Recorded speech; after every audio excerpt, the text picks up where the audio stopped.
વાત ઈ કાળની ઈ સમયની સાહેબ આજથી 5,500 વર્ષ પહેલા બનેલી ઘટના, ઈ ઘટનાને યાદ કરતા, એનું સ્મરણ કરતા, એની સ્મૃતિ કરતા સાહેબ શરીરની માલપા ધ્રુજારી આવી જતી હોય, તડકો લાગી જતો હોય માણસને સાહેબ. તો ઈ ઘટના જે ટાણે બની હશે, જે જગ્યાની માથે જે ઘટના ઈ સમયે બની હશે, અને સાહેબ કહેવાય છે કે જેના માથે બની હશે, જે વ્યક્તિની માથે ઈ ઘટના બની હશે સાહેબ, એના માથે કેવડું મોટું કષ્ટ સંકટ આવીને ઊભું હશે. એની હાલત શું થઈ હશે? ખાલી વિચાર માત્રથી આજે પણ આપણને ધ્રુજારી આવી જતી હોય સાહેબ.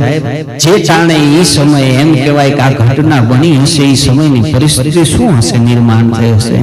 એનો વિચાર માત્ર કરવાથી જો આપણી દશા થતી હોય, આપણી હાલત થતી હોય, તો જેના માથે બની હશે એની હાલત શું હશે સાહેબ. આજથી 5,500 વર્ષ પહેલાની વાત. એવી કચેરી સાહેબ જેની માલપા વિશ્વના જેને કહેવાય ને વિરળ પુરુષો બેઠા હતા. વિશ્વના જેને કહેવાય ને વિરળ યોદ્ધાઓ જેની માલપા બેઠા હતા, કે જે ખડેડ્યું આભ થયું હોય ને તો એ આભને ટેકો દઈ દે ને, આવા પુરુષો કચેરીની માલપા બેઠા હતા સાહેબ. વિશ્વના સારાના સારા એમ કહેવાય કે ધર્મનિષ્ઠ માણસો, પુરુષો એમ કહેવાય કે કચેરીમાં બેઠા હતા સાહેબ. ન્યાયી માણસો ત્યાં બેઠા હતા. એ જગ્યાની માથે સાહેબ એવા વ્યક્તિત્વ હતા ને કે ખડેડું આબ થાય તો એને ટેકા દે ને, એવા માણસો એ ધરતીની માથે ટેટાણે બેઠા હતા. જગ્યાની માથે કહેવાય છે કે પોતાની કુળવધુ સાહેબ પોતાની પુત્રવધુની માથે જેથી એમ કહેવાય કે અત્યાચાર ગુજાર્યો છે સાહેબ. તમે વિચાર તો કરો, ઈ પરિસ્થિતિનું નિર્માણ જે થયું હશે ને, કે ધર જાતા ધર્મ પલટતા અને ત્રિયા પડંતા ત્રાહી ત્રણ ટાણા મરણરા પછીમાં કોણ રંક ને કોણ રાહી. કે ધર જાતા ધર્મ પલટતા અને ત્રિયા પડંતા ત્રાહી ત્રણ ટાણા મરણરા પછી એમાં કોણ રંક ને કોણ રા સાહેબ. શું સાહેબ એ પરિસ્થિતિનું જ્યારે નિર્માણ થયું હશે, એ સમયે કે છે કે તમે વિચાર કરો સાહેબ, કેવો કરુણ પ્રસંગ.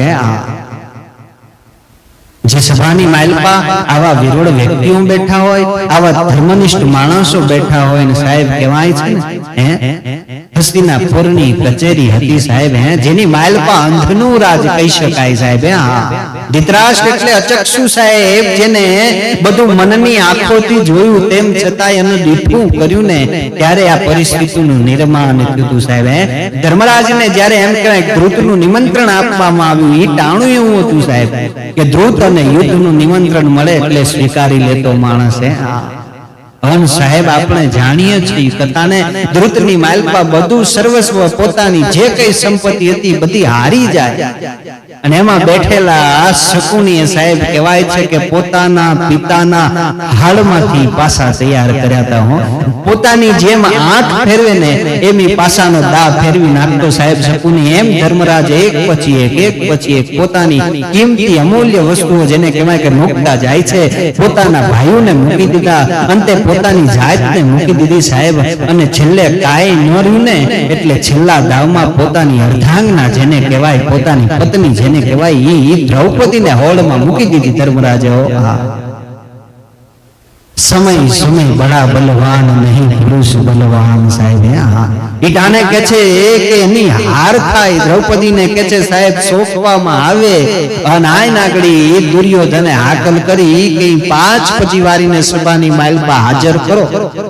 માણસો છૂટા થયા, જેને સમાચાર આપ્યા, વાત કરી એટલે દ્રૌપદીએ મનાઈ કરી, ના પાડી કે હું આવી શકું એ પરિસ્થિતિમાં નથી, હું સભામાં નહીં આવી શકું.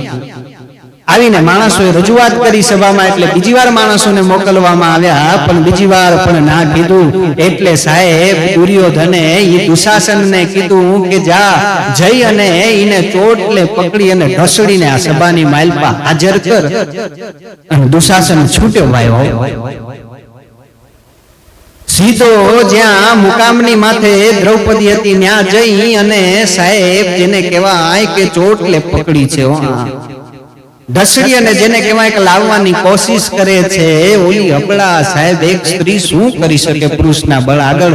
બે હાથ જોડી અને વિનંતી કરે છે કે હે દુશાસન, હું તારા જ્યેષ્ઠની પત્ની છું, હું યુધિષ્ઠિરની પત્ની છું, ભલા મળે હે હું તારી ભાભી છું, તારી માં સમાન છું, અને તું મને આ રીતે ઢસડી અને લઈ જાય છે, તને શરમ નથી થતી? હે ત્યાં તો અટાસ્ય કરી રહેલો દુશાસન સાહેબ જેને હાથ જોડતી હતી કે હું તને પગે પડું છું બાપ, હું વ્રજસલા છું, મારાથી આવી શકાય એમ નથી, હું નાહી નથી હજી, મારાથી આમ રાજ દરબારમાં આવી ન શકાય, એ દુશાસન મને ન લઈ જાય. સાંભળતો નથી સાહેબ. કે દુશાસન ન અટક્યો કાલ ભાલ મેં ભટક્યો. જેના માથે કાળ મહારાજનો પંજો પડી જાય ને સાહેબ, એને બીજું કાંઈ દેખાતું નથી. હા, કે દુશાસન ન અટક્યો કાલ ભાલ મેં ભટક્યો સાહેબ. કે છે દુશાસન ને ઈ નથી ખબર કે ટાણે ઈ ભૂલી ગયો તો એને એ જ હતું કે આ 5 પાંડવો જે હારીને બેઠા છે ને આ એની પત્ની છે, પણ ઈ ભૂલી ગયો તો કે આ કૃષ્ણ છે. આ કૃષ્ણની બેન છે, ઈ ભૂલી ગયો તો ભલા માણો. ઘસડીને જેને કહેવાય ચોટલે ઝાલી અને પકડી અને સભાની માલપા, હસ્તિનાપુરની કચેરીની માલપા, જ્યાં એવા વિરવળ પુરુષો બેઠા હતા સાહેબ, જેનું નામ લેતાની હારે તો ધરા છે લડચવા માંડે સાહેબ, જેને કહેવાય ને એવા પુરુષો ત્યાં બેઠા હતા. હા, ભીષ્મ જેવા ત્યાં ઉપસ્થિત હતા, ગુરુ દ્રોણ જેવા ઉપસ્થિત હતા, કૃપાચાર્ય હતા સાહેબ, વિદુર હતા, પોતે અચક્ષુ હતા, કર્ણ જેવો વિરવળ પુરુષ ત્યાં હતો સાહેબ. જાતે એમ કહેવાય કે 5 પાંડવ સભાની માલપા ઉપસ્થિત હતા. આવીને મહારાજ ધૃતરાષ્ટ્રની આગળ હાથ જોડી અને વિનંતી કરે કે આપ તો મારા પિતા સમાન છો, આપ તો મારા પિતા સમાન છો, ને તમારી આગળ તમારી કુળવધુની આ દશા, આ પરિસ્થિતિ, અને તમે કાંઈ બોલતા જ નથી. એટલે ઈ અંધે તે ટાણે જવાબ આપ્યો તો સાહેબ, ધૃતરાષ્ટ્રે જવાબ આપ્યો તો કે ધ્રુતની માલપા શું નિયમ હતા ને કેવી રીતના રમાનું ને એની મને કાંઈ જ ખબર નથી, એટલે આમાં હું કાંઈ બોલી શકું નહીં. ત્યાંથી સાહેબ એમ કહેવાય છૂટી થઈને એવી ભીષ્મ પાસે એ ગઈ અને ભીષ્મને પગે પડીને કીધું કે દાદા આપ નથી બોલતા કાંઈ? ભીષ્મએ એમ કીધું કે તમારા પૂર્વ કર્મનું આ કદાચ પાપ પાક્યું છે. સાહેબ વિચાર કરો, ઈ ટાણે જેની એમ કહેવાય કે આશા કરીને જાય છે એ માણસો એનાથી મોટું ફેરવે. ભીષ્મ જેવો વિરવળ પુરુષ તે ટાણે એમ કહેવાય કે ધરતીની માથે પોતાના નેન ઢાળી અને ધરતી ખોતરી રહ્યો છે ને સાહેબ. હા, એનાથી બીજી તો શું ભલા માણસ એમ કહેવાય કે કરુણતા, ઈ દશા એનાથી ખરાબ દશા બીજી શું હોય સાહેબ. હા, ત્યાંથી છૂટી અને ગુરુ દ્રોણ પાસે ગઈને કીધું આપ તો મારા પિતાના મિત્ર છો ને મારા પિતા તુલ્ય છો ને આપ ગુરુ થઈને બેઠા છો ને મારી આ દશા છે ને તમે આ બધા એમ કેવા કે ધર્મીઓની સામે કાંઈ બોલવા રાજી નથી, તમે આ મારી હાલત બેઠા બેઠા જોયા કરો છો સાહેબ. એક પણ જવાબ મળ્યો નથી. પછી પોતાના પતિઓને સામે જોયું કે હે ભીમ, હે વક્રોદર, ગદા ક્યાં મૂકી, હે અર્જુન, ધનુષ ક્યાં ગયું ભલા માણસ, હે યુધિષ્ઠિર તમારો ન્યાય ક્યાં ગયો, તમારો ધર્મ ક્યાં ગયો, સચદેવ તારું જોશપણું ક્યાં ગયું ભલા માણસ? ઈ ટકોર કરી પણ કોઈ કહેવાય છે ને સાહેબ, જેની સામે નજર ન કરી પાંડવ પણ પોતાનું મોં છે એ નીચું કરી ગયા સાહેબ. હા, એટલે અકળાઈ અને ગુસ્સે થઈને એને શબ્દ ઉચ્ચાર્યા કે શું બેઠા તમે હવે, હું તો શરમાવું છું. કે શું બેઠા તમે હવે, હું તો શરમાવું છું, આ થાંભલા હાથના એની તો હું પુત્ર વધુ થાઉં છું. હા, કે શું બેઠા તમે હવે, હું તો શરમાવું છું, આ થાંભલા હાથના એની પુત્ર વધુ થાઉં છું, પણ આ અધર્મની સભામાં બહુ અકળાવું છું, આ 5 ધાર્યા પછી હવે પછતાવું છું. મને ખબર હોત ને તો અર્જુનના ગળામાં હું કોઈ દી વરમાં ન નાખત, મને ખબર હોત કે મારી દશા આજે હાથ થવાની છે. કે શું બેઠા તમે હવે, હું તો શરમાવું છું, થાંભલા બના એની પુત્ર વધુ થાઉં છું, આ અધર્મની સભામાં બહુ અકળાવું છું, 5 ધાર્યા પછી હવે પછતાવું છું. કે પાપિયા આમતે ચોટલે પકડશે, ધક્કા દઈ આમથી તેમ ઢળશે, અને આ પાંડવો પાપોનું ઢાળીને નિહળશે. ખબર નહોતી કાવા નમાલા નિવડશે. મને ખબર નહોતી કાવા નમાલા નિવડશે. કે અકલ ગતિ રહી સભાસદ આપની, પૂરી ઘડી ભરાની શું આ પાપની, અરે બુદ્ધિ વહી ગઈ વયો વૃદ્ધ મારા બાપની, આ અજબ ઘડી શું આવી ઉત્પાતની. કે ભરેલો અગ્નિ ઓચિંતો ભભૂકશે અને વગાડતો બૂંગીઓ વગડશે તેથી આ ટંકા વિરલા રણમાં ઉપડશે પછી ભેડું કરેલું કોણ ભોગવશે ધૃતરાષ્ટ્ર પછી આ ભેડું કરેલું કોણ ભોગવવા રહેશે આ બધાય જે યુદ્ધના માર્ગે જશે તેથી પછી આ ભેડું કરેલું કોણ ભોગવશે હા કે સમજો તો હજી સાર છે કે સમજો તો હજી સાર છે રોગ અલ્પ છે ત્યાં સુધી એનો ઉપચાર છે કે રોગ અલ્પ છે ત્યાં સુધી એનો ઉપચાર છે અને જો લાગતો હોય આ જૂઠો પ્રચાર છે તો જાજી વાર નથી હો કે લાગતો હોય કે આ જૂઠો પ્રચાર છે તો જાજી વાર નથી મેદાન તૈયાર છે સાહેબ હા તેની ટકોર કરી દી પણ સાહેબ જેને કહેવાય ને ચંડાળ ચોકડી હા ઈ દુર્યોધને એમ કીધું કે પાંચ પતિ વારી હે દ્રૌપદી મારી જાંગની માથે આવીને બેહી જા આન સાહેબ આ ચંડાળ ચોકડીની જે વાત કરી છે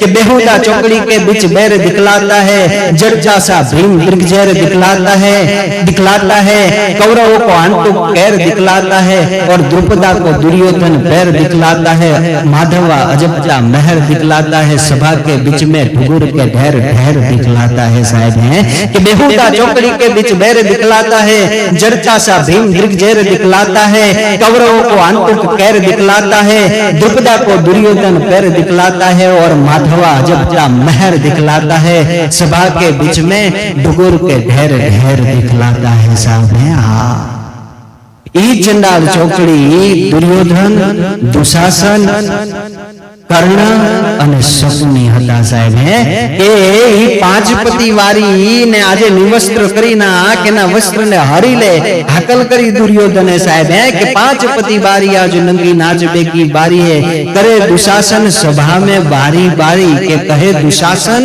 इस सभा में बारी बारी के पांच पति बारी आज नंगी नाच बेकी बारी है करहु तैयारी चार हूं तैयार के चार हूं तैयार पांचवा बुलाए लेऊ ई पांच पति वारी की टेक नो मीटने देहूं टेक नो मीटने देहूं है कौन चंडाल चौकड़ी के बेहुदा चौकड़ी के बीच बैर दिखलाता है जर्चा सा भीम दीर्घजैर दिखलाता है कौरवों को आंतुक कैर दिखलाता है द्रुपदा को दुर्योधन पैर दिखलाता है और माधवा अजबजा महर दिखलाता है सभा के बीच में डुगुर के ढेर ढेर दिखलाता है साहब ने બધાયની આગળ હાથ જોડી જોડી અને થાકી સાહેબ અંતે ખબર પડ્યું કે હવે કોઈ મારી રક્ષા કરે એમાં સભાની માલપા નથી જ્યારે એને ખબર પડી કે આ સભામાં મારી રક્ષા કરવા વાળું હવે કોઈ છે નહીં એટલે સાહેબ દુશાસને સાડીનો છેલ્લો છોટો માર્યો અને બે હાથ જેના ઉપર થયા કે હે હરી આયો હો હરી હે કે પહેલે ક્યું ન મરી મેં જનની કે તન મેં